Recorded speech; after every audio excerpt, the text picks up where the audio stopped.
This episode recaps the emergency board meeting held on December 19th, 2024, in which 7 administrators were put on paid leave due to current and pending litigation against the district. As a result of these lawsuits, the board was voting to hire a new law firm, as the current district counsel, David Huff, may be conflicted in one or more of these suits. Of course, why believe this explanation when you can believe nonsense like, why waste your time considering all of the achievements that this district has achieved under Dr. Chernis? So for pay, benefits, and work conditions. Now this union runs this district. while others spoke out in favor of taking on a new law firm. I'm in favor of reinstating our previous attorneys, the ones who worked in alignment with this mission, because the voters have shown us they value proven leadership that prioritizes education over radical ideology. The loudest and least credible among these came from, you guessed it, Leandra. Here are some of her shrillest hits from the meeting. His demeanor in the board meeting towards conservatives were less than professional. Her rush into this will no doubt cause the district financial distress. So you need to be honest. Did you really call David Huff? And did you I really did call David Huff. Clearly someone prepared this for her, but one comment stood out. Dr. Chernis filed a defamation hostile work environment lawsuit against Anderson on 12/18, and at 4 p.m., Marilyn Anderson has scheduled a special board meeting to possibly terminate or put on admin leave Dr. Chernis and Isaiah Gates. We've been notified by someone in the community that no such lawsuit currently exists. So, did Leandra misspeak? Seems odd since she was reading from prepared remarks.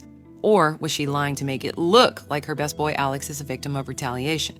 One lawsuit that does exist and has been shared with us is from the meeting's agenda and brought by former Assistant Superintendent Richard McAlinden against the district and multiple unnamed individuals. The suit alleges breach of contract, breach of duty of good faith and fair dealing, intentional infliction of emotional distress, and constructive discharge. He's seeking at least $228,000, or about 6.5% of the costs associated with USI that we know of. We'll be diving further into this lawsuit in our next video. After this motion passed by a vote of 3-2, with Todd and Leandra opposed, public comments were again opened before the closed session.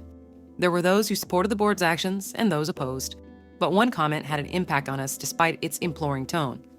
After blaming Joey Davis for her daughter using drugs on campus at El Dorado, this speaker made an appeal to the board and the community. I spent 20 years as a federal contractor doing mass targeted violence and terrorism. And I wanted the hostility in this room and the enmity really worries me that we may have an incident of violence that occurs. And I really want to invite you all to do some kind of reconciliation work, because I'm really worried that this is ripping our community apart. And I really recommend that we get a multidisciplinary team, we bring in law enforcement, we bring in therapists, and that we have some attempt at reconciliation, because this is tearing our community apart. Look at the animosity and the hatred in this room. It's poisonous. Sounds reasonable, except for one small caveat.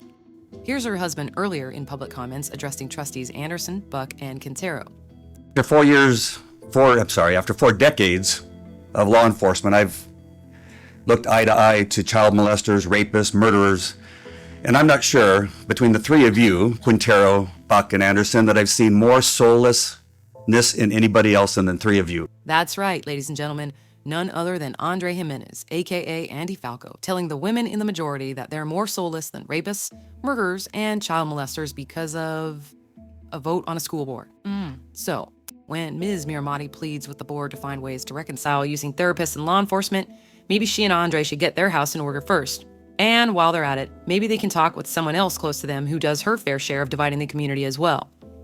The current Mrs. Falco is more than welcome to join these former members of law enforcement, along with a therapist, so they can all get their act together in their glass house before they start throwing stones at the board and the community. After approximately a 3-hour closed session, the board returned and Marilyn Anderson announced that 7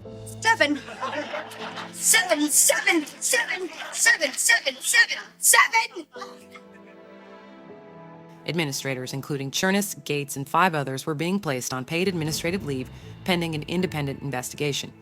The vote was unanimous, meaning Leandra and Todd also voted for it, despite Leandra putting out a faux press release the following day calling it an injustice and misspelling the word education. Very reassuring. That's a wrap for the emergency board meeting. Our next video will examine the lawsuit filed by Dr. McAlinden and the allegations made against Chernis, Gates, and others.